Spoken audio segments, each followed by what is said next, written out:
గురవే సర్వలోకానాం విషజే భవరోగిణాం నిధయే సర్వవిద్యానాం దక్షిణామూర్తయే నమః. ఓం శ్రీ గురుభ్యో నమః. మనకి లోకంలో అనేక కార్యాలు చేస్తూ ఉంటారు. దానిలో గొప్ప ప్రాధాన్యతనిచ్చేది మనకి శంకరాచార్య వారు భజగోవిందం శ్లోకాల్లో చెప్పారు.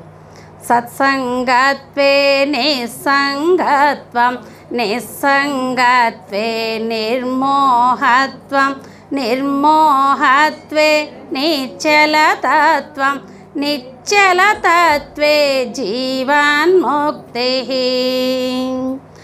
భజ గోవిందం భజ గోవిందం, గోవిందం భజ మూఢమతే, సంప్రాప్తే సన్నిహితే కాలే నహి నహి రక్షతి డుక్రున్కరణే. లోకంలో ఏది వచ్చినా రాకపోయినా ఒకటైతే ప్రాప్తమై అసలు ఆల్రెడీ ఉంది. సంప్రాప్తే సన్నిహితే కాలే, కాలం అనేది అందరికీ ప్రాప్తం. అది మనం అనుకుంటూ ఉంటాం, ధనం మన ప్రాప్తం ఉంటే వచ్చిద్ది, ఏదైనా సరే మన ప్రాప్తం. కానీ కాలం మాత్రం జాతస్య హి ధ్రువో మృత్యు, ఇది ఇక ప్రాప్తం అయ్యే ఉంది, అది అసలు దాంట్లో తిరుగు ఎక్కడా లేదు. ఈ ప్రాప్తమై ఉన్నటువంటి ఈ కాలంలో వచ్చినటువంటి ఈ శరీరానికి చేయవలసినటువంటి ఉన్నతమైన స్థానం ఏదైనా ఉన్నది అంటే సత్సంగం.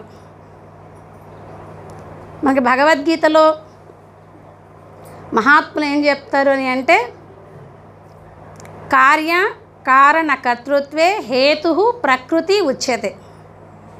ఒక కార్యం పెట్టాలి అంటే ఒక కారణం ఉండాలి. ఒక కారణాన్ని తీసుకొని మనం కార్యం చేస్తూ ఉంటాం. దేని ద్వారా అని అంటే, కొంతమంది ఏకాదశి అని, కొంతమంది పౌర్ణమి అని, కొంతమంది మహాత్ముల వచ్చినటువంటి సత్సంగ కార్యక్రమాలు అనేవి చేస్తూ ఉంటాం. ఎందుకని అయితే మనకి యోగా వాసిష్టంలో 4 అవసరము అని చెప్పారు. ఏంటి అవి అని అంటే, మొదటిది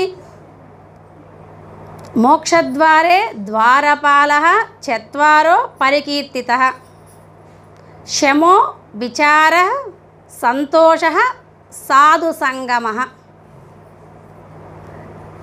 ఈ 4 ఎవరికి అవసరము అని అంటే, మోక్షానికి నేను వెళ్ళాలి, ఎలా గురువుగారు చెప్పారు కదా 3 ఉండాలి అని చెప్పి, ఆ 3 ఎవరికైతే మోక్షాపేక్ష అనేటువంటిది కోరిక కలిగి ఉంటారో వాళ్ళందరికీ ఈ 4 ద్వారపాలకులు ఎవరిని ఆశ్రయించినా సరే, మొదటిది శమము, రెండవది విచారము, మూడవది సంతోషము, 4వది సాధు సంగమము.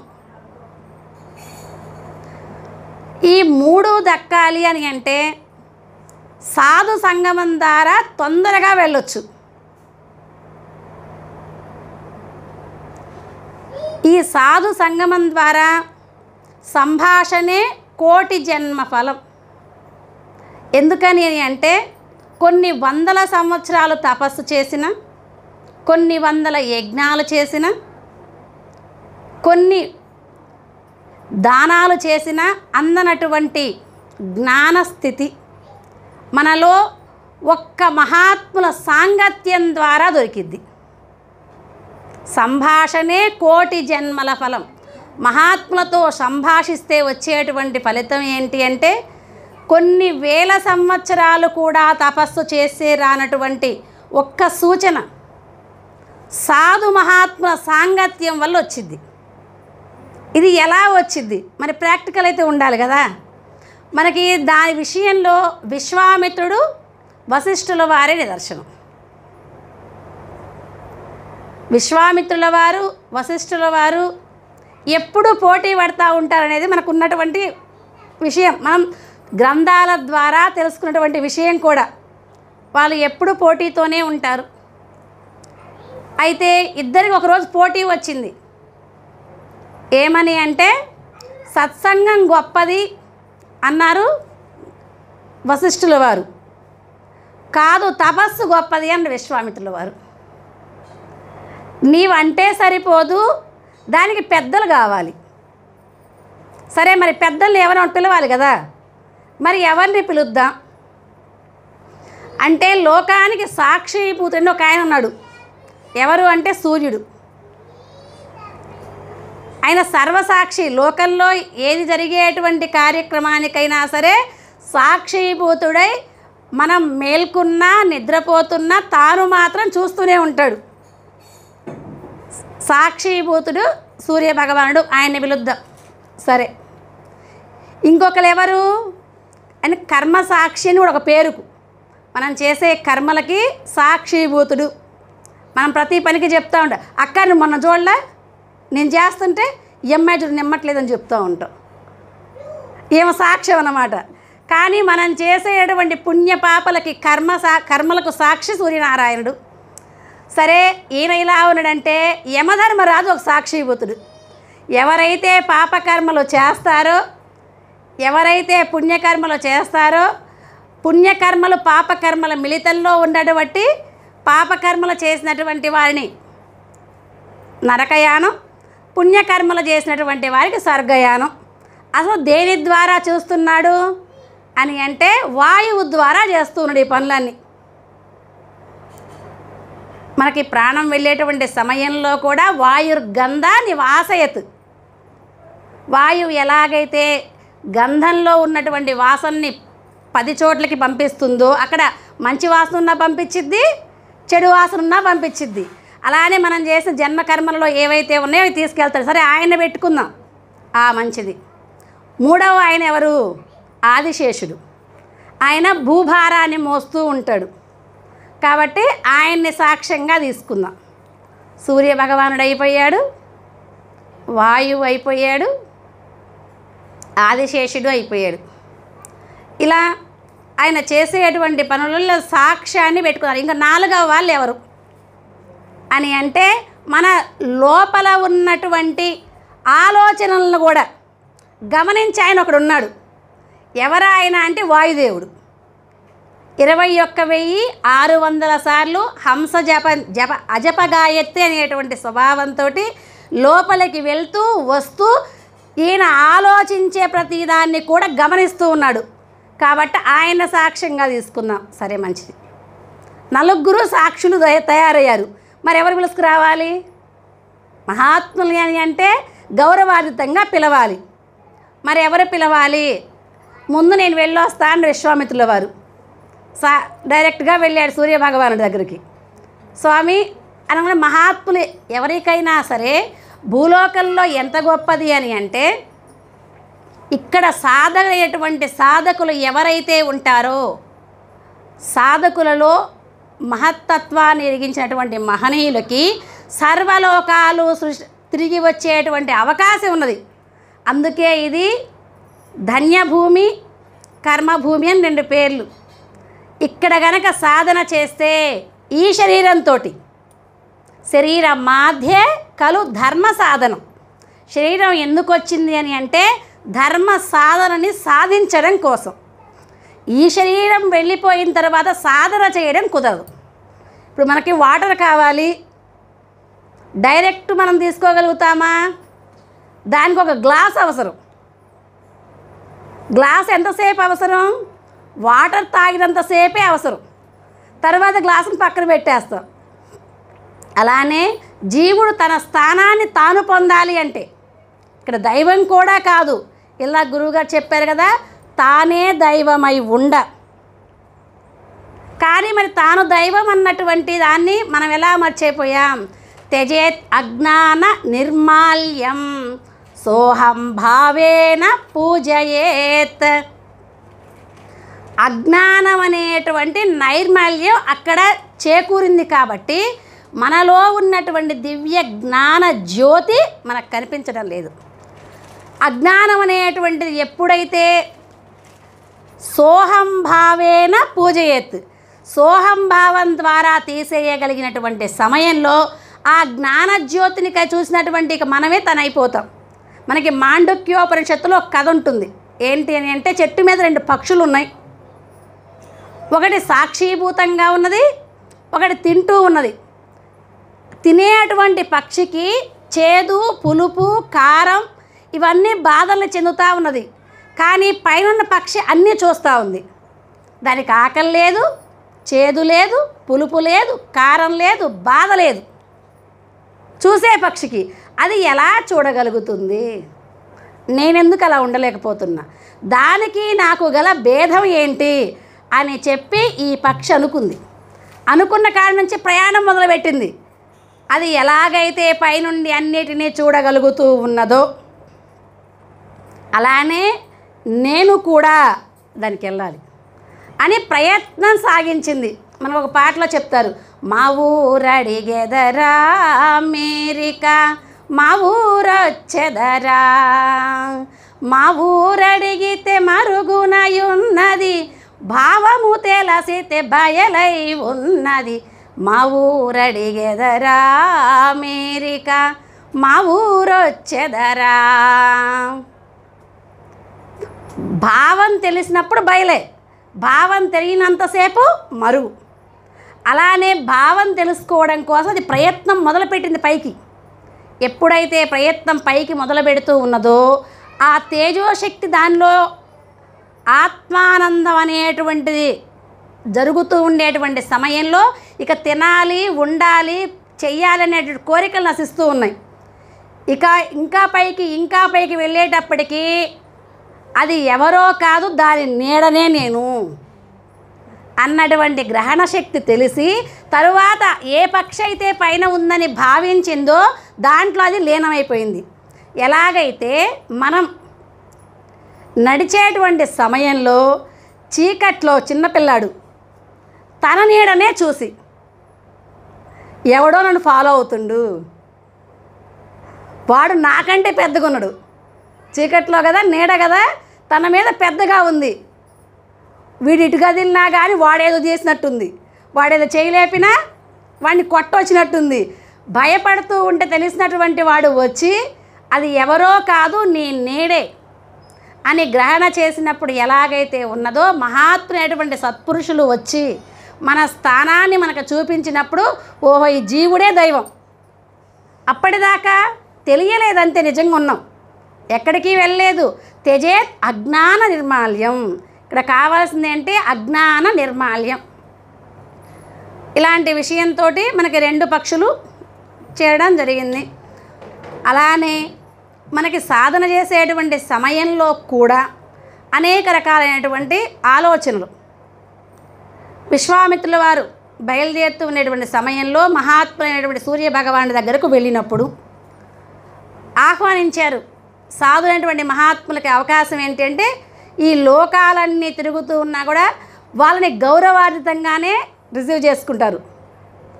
మహాత్మా ఊరికే రారు సత్పురుషులు. ఎందుకని? వాళ్ళ సమయం మొత్తం తపస్సులోనే నిమగ్నం చేస్తారు. అటువంటిది లోకంలో అన్నిటికంటే వాల్యూ అయినటువంటిది ఏదైనా ఉన్నది అంటే కాలం.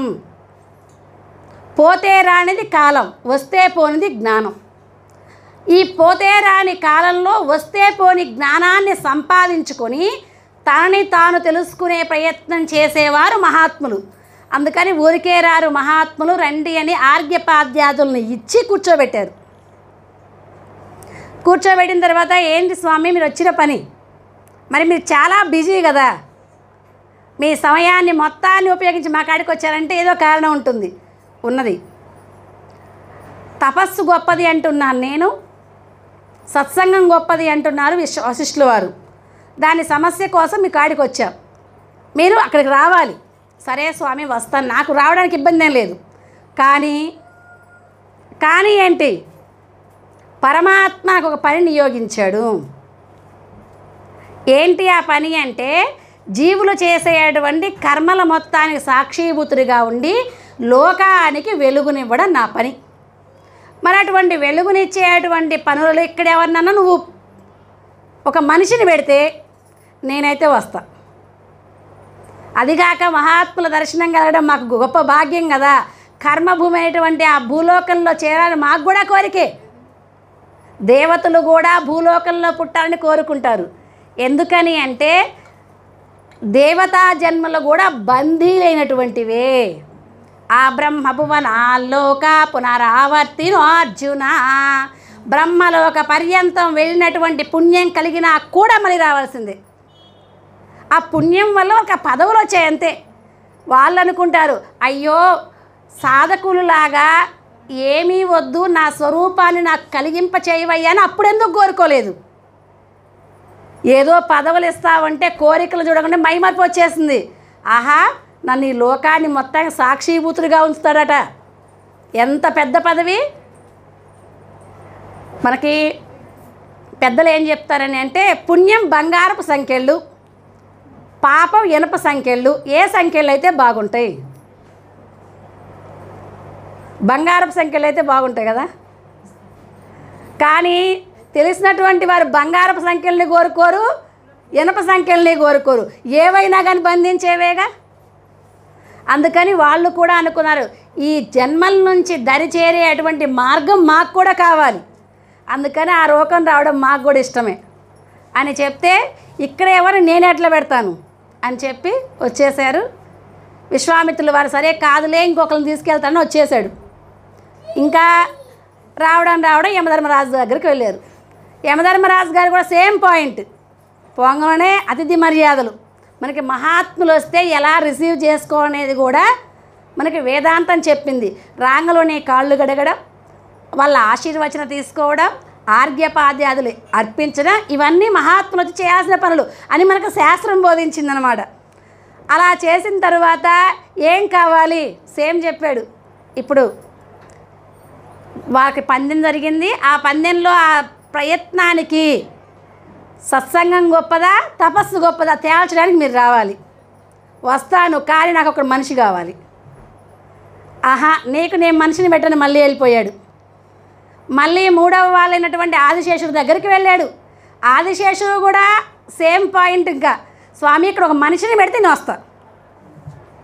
ఆహా, మనిషిని పెట్టాం కాదులేని మళ్ళీ బయలుదేరి వాయువు దగ్గరికి వెళ్ళారు. వాయువుదేవుడు కూడా అదే పద్యం చెప్పారు. ఇంకా బయటకు వచ్చేసారు. విశ్వామిత్రుడికి అసలే కోపం కదా. అసలు నీకు మైండ్ ఉందా?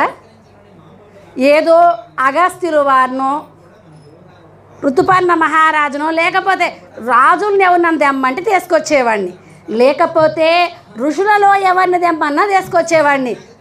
అంత బిజీ మ్యాన్ అయినటువంటి సూర్యుడిని, వాయువుని, యముణ్ణి, ఆదిశేషుని తెమ్మన్నావే, వాళ్ళు అసలు వచ్చే పాయింటేనా?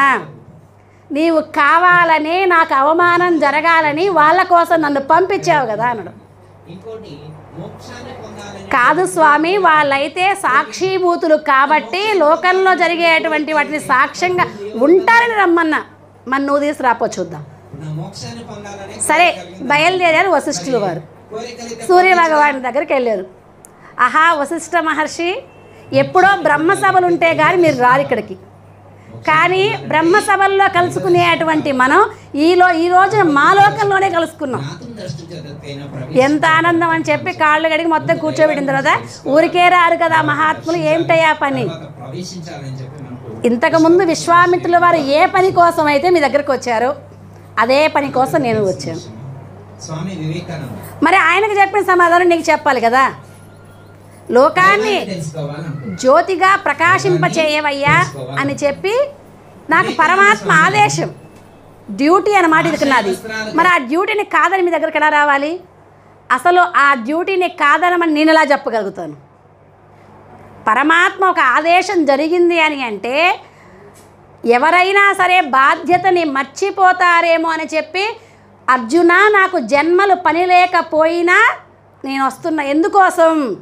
లోకం నమే కర్మాణి లింపంతే, నాకు కర్మలు చేసేటువంటి పని లేదు. కానీ జనులు కర్మలు చేయకుండా ఏడ ఆగిపోతారేమో అని చెప్పి బాధ్యతగా ముందు నేను కర్మ చేస్తా.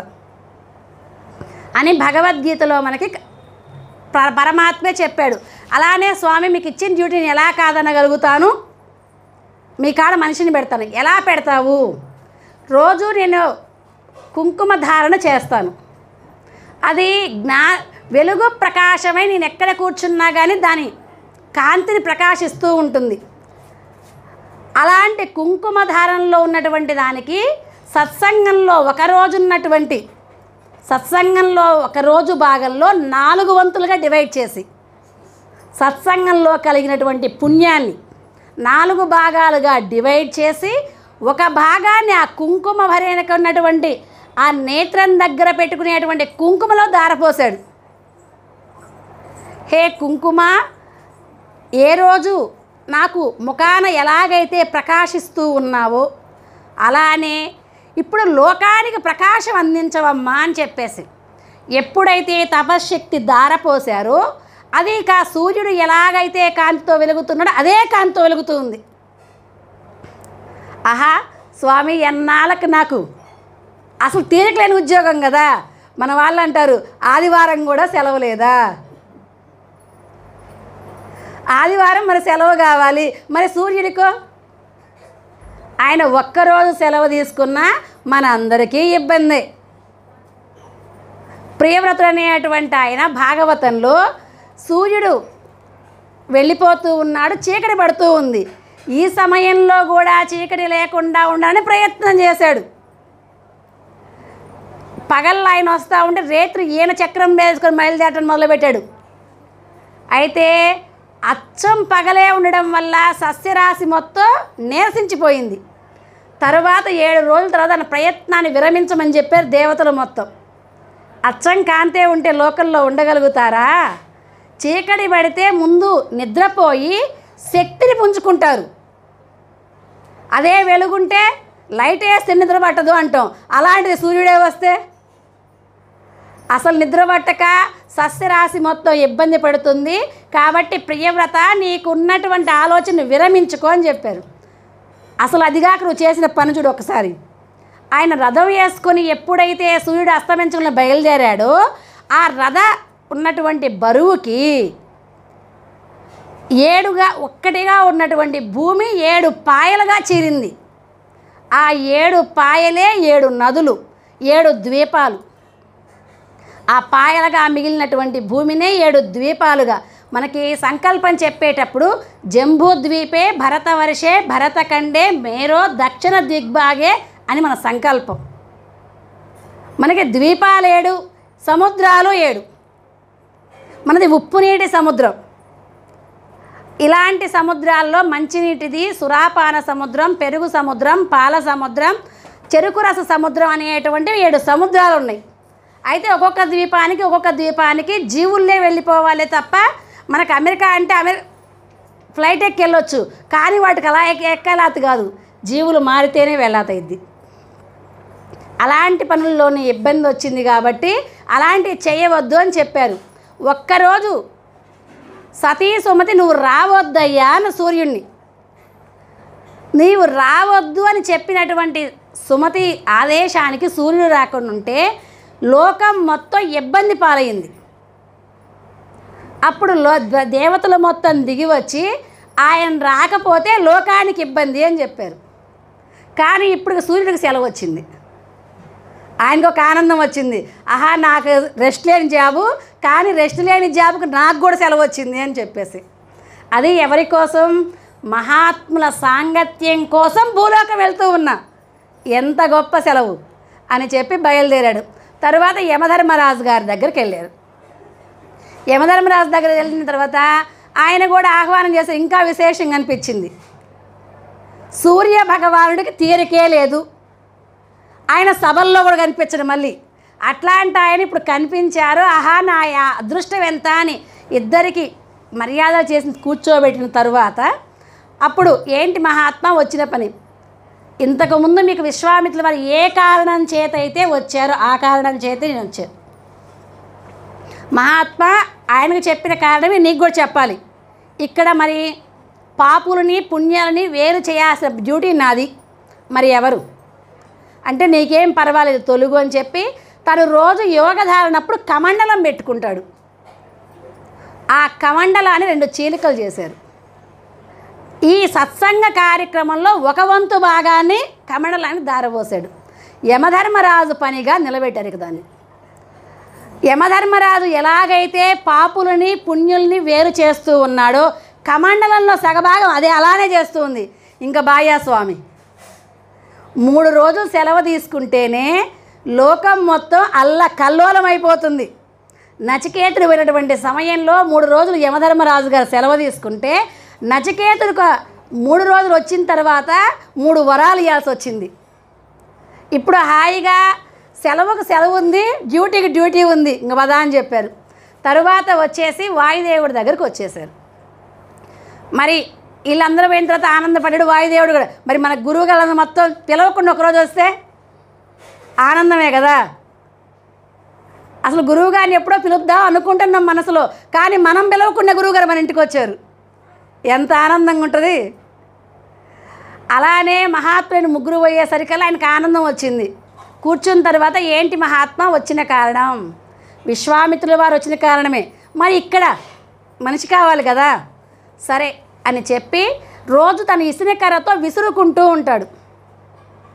ఆ విసునకర్రకి సత్సంగంలో ఒక వంతు భాగాన్ని దారబోసాడు. ఆ విసునకర్రలో దారబోసేసరికల్లా లోకానికి ఎంత గాలి కావాలి? ఇప్పుడు ఫ్యాన్ మనకి చలిగా ఉన్నటువంటి సమయంలో 5 మీద పెడితే తట్టుకోలేము, బయటికి పోయి వచ్చినప్పుడు 2 మీద పెడితే తట్టుకోలేము.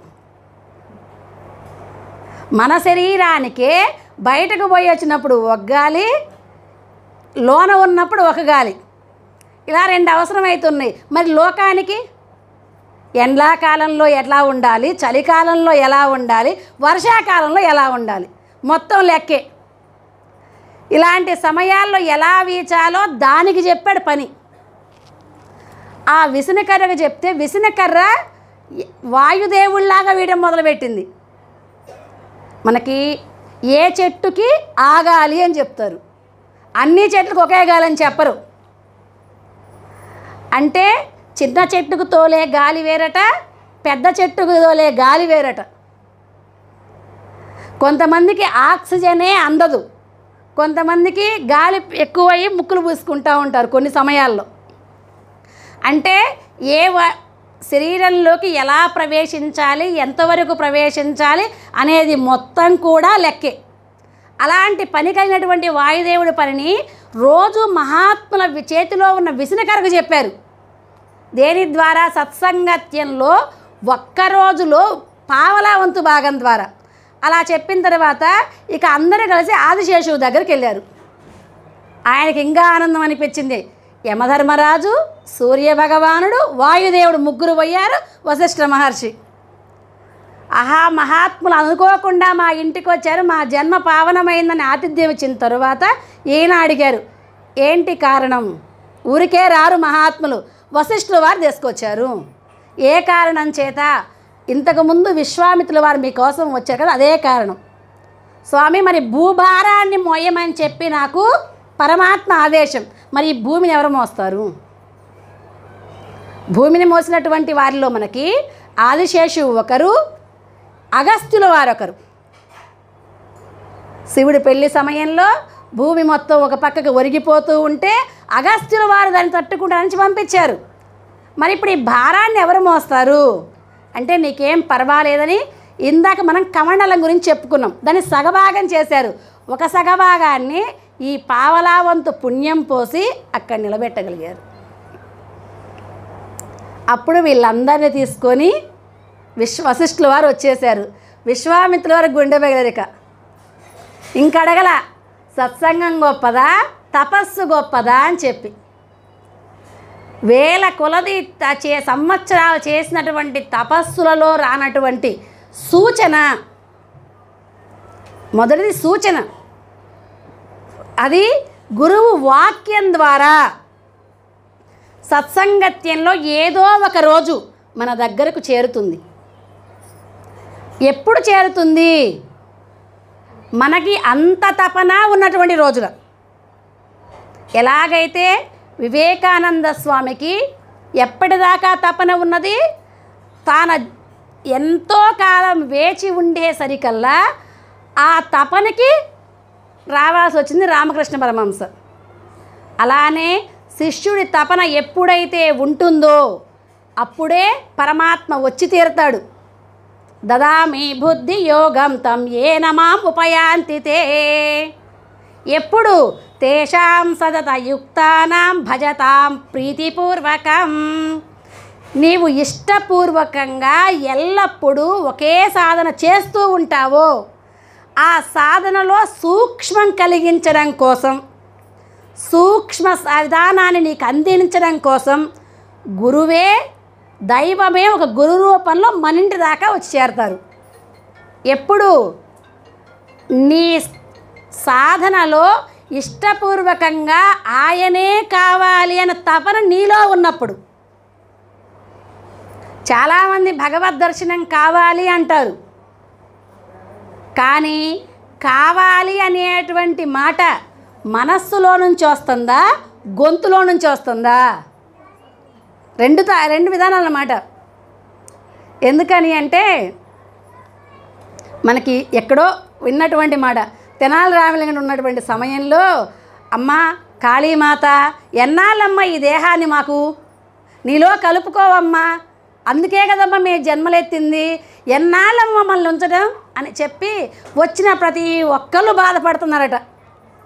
కాళీమాత విగ్రహం దగ్గరికి వెళ్ళి, వామ్మో వీళ్ళెవరో పరమ భక్తులు అట్టుందిగా, అమ్మా ఎన్నాళ్ళు ఈ తనువులో ఉంచడం, నీలో కలుపుకో, నిజంగా వీళ్ళు భక్తులేనా, ఒక్కరోజు టెస్ట్ చేద్దాం అనుకున్నాడు. పొయ్యి ఇంకా రోజు పాటే కదా మొదలుపెట్టారు. అమ్మా కాళీమాత, ఈ చనువిచ్చినందుకు ఎన్నాళ్ళు ఉంచుతామ్మ ఈ మురికి శరీరంలో, ఈ మురికి శరీరంలో నుంచి నీలోకి చేరి అమృతమయ శరీరం మాకు ఇయ్యవమ్మా అని అడుగుతూ ఉంటే పాపం నిజంగానే తెనాలి రామకృష్ణుడు అమ్మవారి విగ్రహం వెనక నించొని, మహాభక్తులారా టైం వచ్చేసింది, ఇంక రండి నాలో కలుపుకుంటాను, మీరందరూ ఎవరైతే నాలో చేరాలి అనుకుంటున్నారో, నేనే మీ సొంతము అనుకుంటున్నారో, నేను కావాలని ఇన్నాళ్ళు చేసినటువంటి తపస్సుకు నేను మెచ్చి మిమ్మల్ని ఆలింగనం చేసుకుంటాను రండి అంటున్నారు. ఒక్కసారిగా వచ్చిన భక్తులు మొత్తం గుండె పగిలిపోయినారు. ఇదేంది, రోజు మనం చేస్తుంటే అవి మాట్లాడలేదు కాబట్టి అమ్మా నీలో కలుపుకో, అమ్మా నీలో కలుపుకో అన్ను. ఇంటికాడ నిన్ననే 10 లక్షల డబ్బులు వచ్చినాయి, ఒక ఆయనకి ఇచ్చారు, నోటు కూడా రాయాలి ఆయన. మళ్ళీ నేను ఇప్పుడు వినకపోయాననుకో ఆ 10 లక్షలు ఎవరు ఇవ్వాలి? ఇది ఇంకా బాగానే ఉంది, ఇది ఎందుకు దెయ్యమాలు ఉంది, ఇంక గుళ్ళోకి రాకూడదు అని పాప అంతే పోయిందంట. ఒక ఆయన, ఒక ఆమె వచ్చింది, అమ్మా నెలలో కలుపుకుంటారా అని. అమ్మో నీకు దండం పెడతాను, నువ్వు ఇంక మిత్రం ఈ గుళ్ళోకి కూడా రానని ఆమె ఆయనకి పోయింది. అంటే నిజంగా ఆర్తితోనే ప్రార్థన చేస్తూ ఉన్నారా?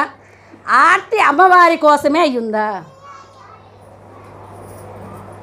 ఎలాగని అంటే పిల్లాడు ఆడుకునేంతసేపు తల్లి పట్టించుకోదు. ఎందుకని? కింద ఉన్నాడు, వాడు ఏదో ఆట వస్తువులతోటి తను ఆడుకుంటూ ఉన్నాడు. కానీ అదే పిల్లాడు తల్లి కోసం ఆర్తనగాగినక బాధ మొదలు పెడితే ఆకలి అయ్యే విషయం తల్లికే తెలుసు, పిల్లాడు చెప్పే పని లేదు. నిజంగా అమ్మ వీడికి ఇంతసేపు అయింది, వీడికి ఆకలేస్తుంది అందుకే ఏడుస్తుండు అని ఎంత పని చేసుకునే ఆమైనా సరే చేతుల్లో వస్తువులు అప్పటికప్పుడే వదిలేసి పిల్లాడిని వచ్చేరిద్ది.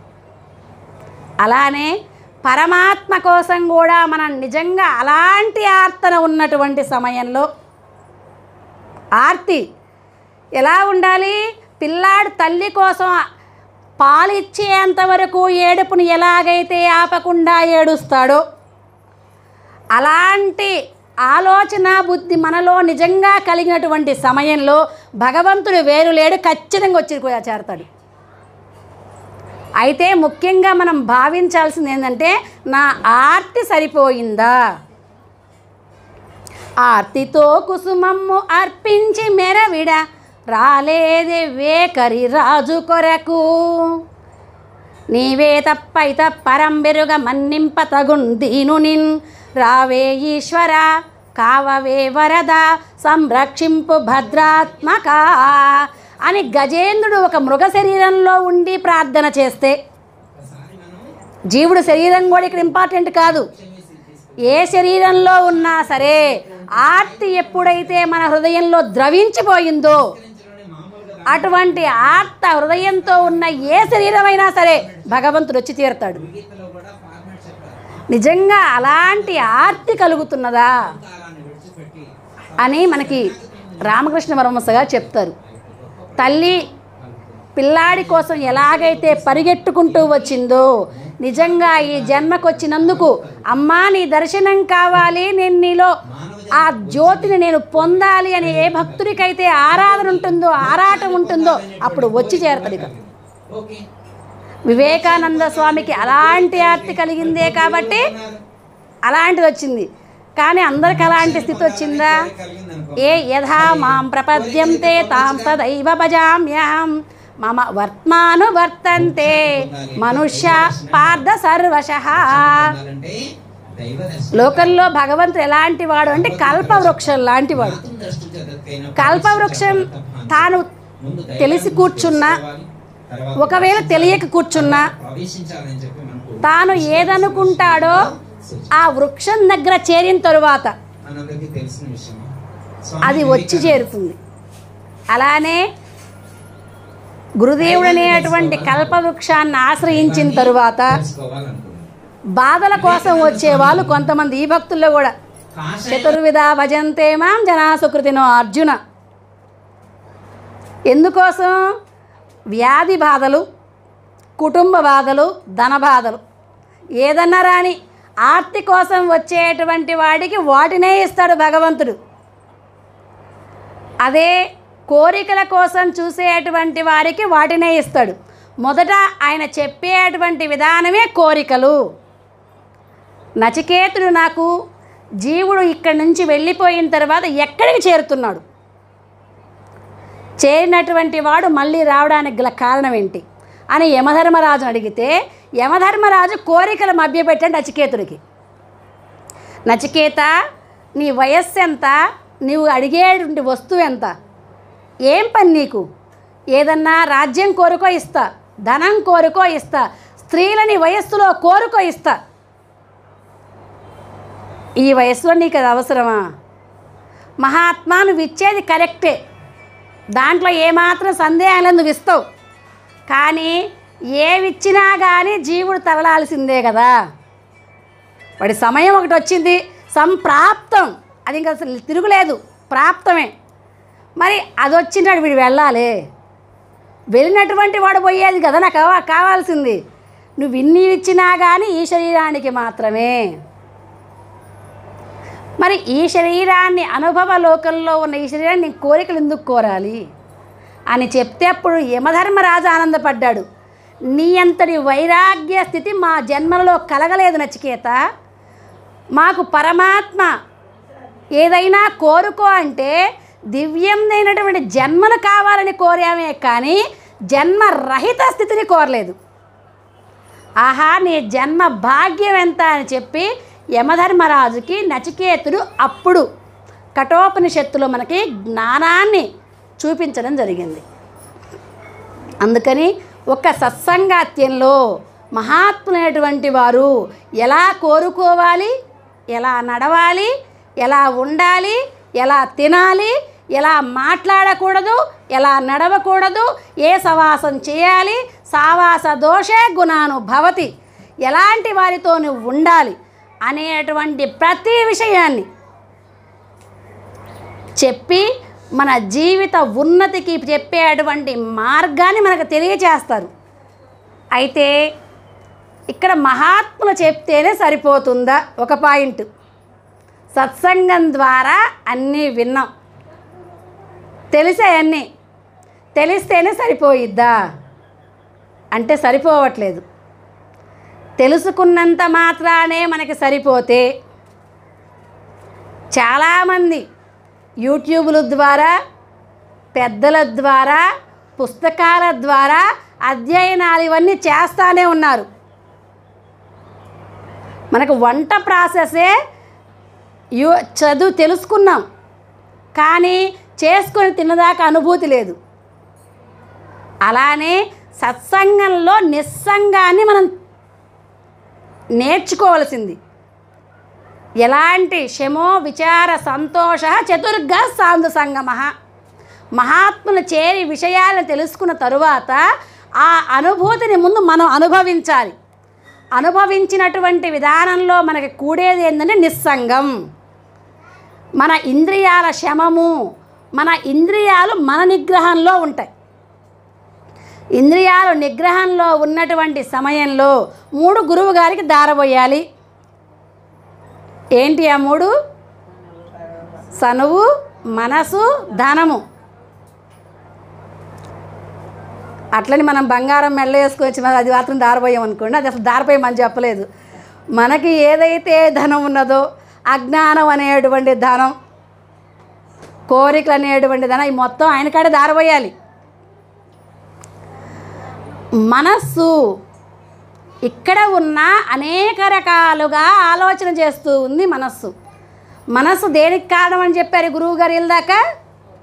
బంధానికైనా మనస్సే కారణం, మోక్షానికైనా మనస్సే కారణం. ఇది ఎవరు చెప్పారు? శంకరాచార్యులు వారు చెప్పారు. మన ఏవ మనుష్యానాం కారణం బంధమోక్షయో బంధాయ విషయాసక్తి, మోక్షానికి నిర్విషయం మనః. విషయ రక్తి లేకపోవడమే నిర్విషయమైనటువంటి మనస్సే మోక్షానికి కారణం. నిర్విషయం జరగాలి అంటే సత్సంగంలో శ్రవణం జాగ్రత్తగా ఉండాలి. ఎలాంటి శ్రవణం ఉండాలి? పరీక్షిత్ మహారాజు గారి లాంటి శ్రవణం ఉండాలి. తనువు ధనము విడిచి, మనసు విడిచి, తనువు ధనము విడిచి, ఇల్లు విడిచి, గృహాలు విడిచి, రాజు హృదయమిడియే రాజీవ నయనుపై ధనము విడిచి, జడ్డు ధనము విడిచి. ధనం విడిచాడట, జడ్డు ధనము కూడా విడిచాడట. జడ్డు ధనం ఏంటి? అదేమైనా నూగుల నూనెలో ఏమైనా కాయన్స్ ఏమన్నా మార్చారా? జిడ్డుగా అంటాలి అంటే మనకి ఆయిల్ అంటితే వస్తువులకు కానీ నోట్లకు కానీ జిడ్డు ఉంటుంది. కానీ పరీక్షిత్ మహారాజు గారు ఏం విడిచారు? ధనము, జడ్డు ధనము. జడ్డు ధనము ఏంటి అంటే కోరికలు. ఈ కోరికలు అనేవి మనం వృద్ధాప్యంలో చిన్న బాలుడి దగ్గర నుంచి ముసలి దాకా ఏమి చేయకపోయినా కలుగుతూనే ఉంటాయి. ఏదేదో చేద్దామని, ఏదేదో కావాలని, కానీ అనుకున్నవి ఒక్కటైతే అంటే కావు. మనం అనుకున్నవి మొత్తం కనుక అయితే మనమే మహారాజులం అయిపోతాం. కానీ సంకల్పాలు ఆగుతాయా అంటే ఆగవు. సంకల్పభవాన్ కామాన్ త్యక్తా సర్వానశేషతః. అసలు యోగ స్థితిలో స్థితప్రజ్ఞుని లక్షణాలు ఏంటి అని అంటే, ప్రజ్ఞ అంటే విశేషమైనటువంటి ఆలోచన ఎప్పుడు కలగాలి అని అంటే, కలిగినటువంటి వాడి లక్షణం సంకల్ప ప్రభవాన్ కామాన్. కోరిక మనస్సులో సంకల్పం దాకా కూడా త్యజించాలి. సంకల్పమే కోరికగా మారిద్ది. ఎవరి మెడలోనో మనం ఒక చీర చూసే ఒక ఆమె కట్టుకున్నప్పుడు అప్పుడు మనకు అనిపించింది అనమాట, అలాంటి చీర కనుక్కోవాలి అని. అదే నలుగురు దగ్గర చూసాం, ఇంకా అది కోరికగా మారింది. ఇంకా కోరిక తీరకపోతే ఇబ్బంది. చిన్న చీర దగ్గర నుంచి, ఫ్లాట్ దగ్గర నుంచి ఏదైనా సరే ఇంకా అనంతంగా పెరగవచ్చు. కానీ అదే సంకల్పంలో కనుక త్యజించగలిగితే అసలు ఇబ్బందే లేదు. అనుభవించొద్దు అని చెప్పలే భగవద్గీత ఎక్కడ. ఉన్నటువంటి వస్తువుల్ని అనుభవించొద్దు అని చెప్తే జనక మహారాజు ఈ స్థానానికి రాడు. ఎవరు గొప్పవైనటువంటి వారంటే రాజులలో జనక మహర్షి గొప్పవాడు అని చెప్పాడు. అంటే తనకు ఉన్నటువంటి ధనాన్ని అనుభవించలేదా? అనుభవించాడు. కానీ మనస్సులో దాని యందు సంకల్పం లేకుండా ఉన్నాడు. స్థితప్రజ్ఞుడైనటువంటి వాడు సంకల్పాలను త్యజిస్తాడు. ఉన్నటువంటి దానితోనే విచారణ చేస్తూ నడుస్తూ ఉంటాడు. ఎంత ఉన్నా కూడా తాను నిత్యమైనటువంటి పరమాత్మ ఎందే ఆలోచన కలిగి ఉంటాడు.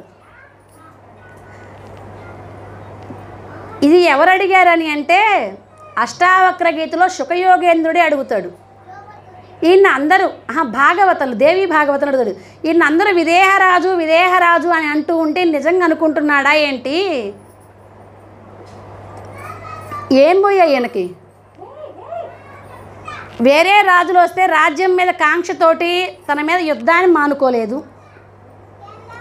ధన భాండాగారంలో ధనం కావాలి అని చెప్పి అనేక గ్రామాలకు పన్ను వేసి రాజ్యాల నుంచి ధనం తెప్పించడం మానుకోలేదు.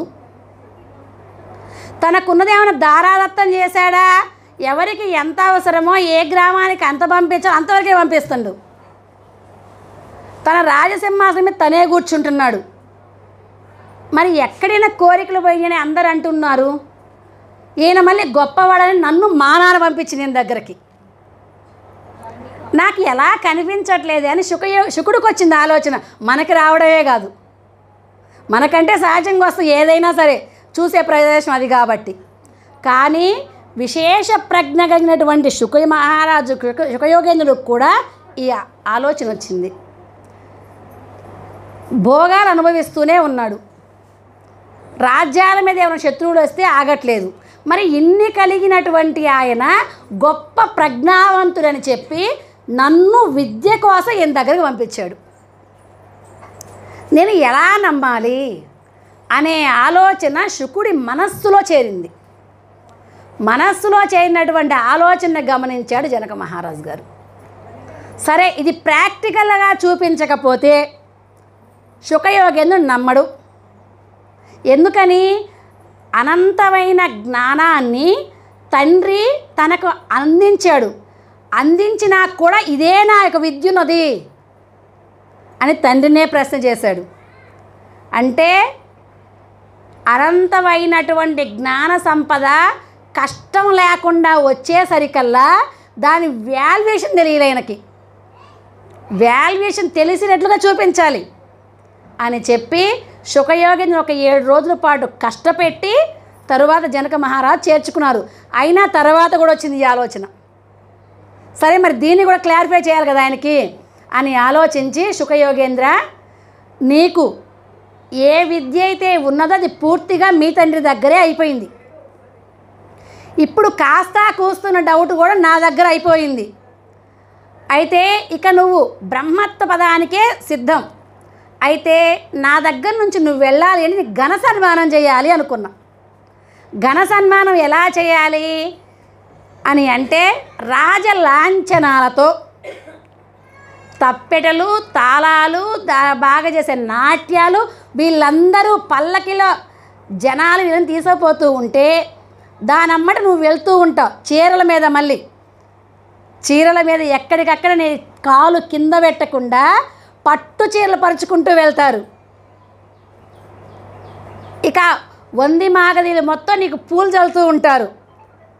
అలాంటి రాజలాంఛనాలతో మొత్తం నేను తిప్పకు వస్తానయ్యా, ఇలాంటిది నీకు రేపు కార్యక్రమం అని చెప్పాడు. శుకయోగేంద్రుడికి ఆయనకి ఆనందము లేదు, బాధ లేదు. ఎందుకంటే స్థితప్రజ్ఞ లక్షణాల్లో విశేషమైనటువంటి వాడు శుక మహర్షి. సుఖేషు విగత స్పృహ, సుఖాలలో నా అంతటి వాడు లేడు అని భావిస్తూ ఉంటారు అందరూ. కానీ సుఖం కూడా ఒక అవస్థ అని దానికి కూడా ఆనందము అనేది పొందినటువంటి వాడు శుకయోగేంద్రుడు. అలా చెప్పి నడిపిస్తూ ఈయనకు ఒక పనిష్మెంట్ చెప్పారు. మళ్ళీ శుకయోగేంద్రుని ఊరు మొత్తం తిప్పించేటప్పుడు ఈయన నెత్తిన పసుపు కుంకం బొట్లు పెట్టి ఒక పాత్ర పెట్టండి, దాని నిండా నీళ్లు పోసి ఈయన్ని రాజలాంఛనాలతో తిప్పండి. అయితే తిప్పే సమయంలో నీళ్లు ఒక్క చుక్క కిందకు జారినా ఆ నీళ్ళు అనేవి ఒక్క చుక్క కిందకు జారిన తల అక్కడ నరికేయండి అని పంపించారు. మొత్తం రాజ్యం మొత్తం అక్కడ ఉన్నటువంటి కొన్ని ప్రదేశాలు ఏవైతే చెప్పారో అవి మొత్తం తిరిగి వచ్చారు. ఇవాళ ఎలా ఉంది నీకు సన్మానం, ఎంతమంది ఆనంద హర్షాలు నీకు చూపించారు అడిగాడు. ఏం ఆనందం, ఎంతసేపు ఉన్నా నెత్తి మీద కుండ ఎక్కడ దిగిద్దో, ఎక్కడ నెత్తి మెడ మీద కత్తి వచ్చిద్దో అని చెప్పి అనుక్షణం ఆ నీటి చుక్క కింద పడకుండాలనే ప్రయత్నం. అటువంటి దానిలో నాకు ఎలాంటి సన్మానం జరిగిందో నాకు ఎలా గుర్తొచ్చింది అని శుకయోగి చెప్పాడు. ఇదే నాకు జరుగుతుంది అని చెప్పాడు. అదేంది, ఇలాక నువ్వు అనుకున్నావు కదా, రాజ్యాన్ని అనుభవిస్తున్నా వంది మాగదులు నా చేతిలో ఉన్నారు, అనేకమైనటువంటి సుఖాలని నేను ఎప్పుడూ కోరుకుంటున్నానని చెప్పి నిజంగా నేను కోరుకోవట్లేదు. మృత్యువు అనేటటువంటిది నా తల మీద ఉంది. ఎప్పుడైనా కాలం అనే పాశ నా మెడ మీద ఉంది. నా ఆలోచన ఎప్పుడు దాని మీద తప్ప దీని మీద లేదు. ఎలాగైతే నువ్వు నీళ్లు మోస్తూ ఉన్నా చుట్టూ నీ అన్నీ ఉన్నా నువ్వు వీక్షించలేకపోయావో, నిమిత్త మాత్రంగా నీ కాళ్ళని ఎలాగైతే నడిపించుకుంటూ వెళ్ళొచ్చావో, అలానే ఈ ఉన్నటువంటి కార్యాల్లో నేను పాల్గొంటున్నానే కానీ ఇది దైవ నిర్మితంగా కర్తవ్య దైవ మాహ్రికం. కర్తవ్యం నాకు దైవం ఇచ్చిన దాన్ని చేస్తూ ఉన్నానే కానీ నా ఆలోచన అక్కడ లేదు అని చెప్పగలిగాడు జనక మహారాజు. అందుకని ఎలా ఉండాలి అంటే ఇంద్రియ నిగ్రహాలనేవి ఎప్పుడూ అంతర్ముఖుడై ఉండేటువంటి వారికి తన స్వాధీనంలో ఉండాలి. అలాంటి సమయంలోనే ఎంతమందిలో ఉన్నా ఎక్కడ ఉన్నా కూడా నిస్సంగంగా ఉండగలుగుతారు. ఆ నిస్సంగమే నిర్మోహత్వం. ఇక దేని మీద ప్రేమ లేదు. నిర్మోహత్వం ఎప్పుడైతే వచ్చిందో ఇక నిశ్చలమైనటువంటి తత్వం కుదిరిద్ది. ఆ నిశ్చలమైన తత్వానికే జీవన్ముక్తి. చనిపోయినాక ముక్తి కాదు.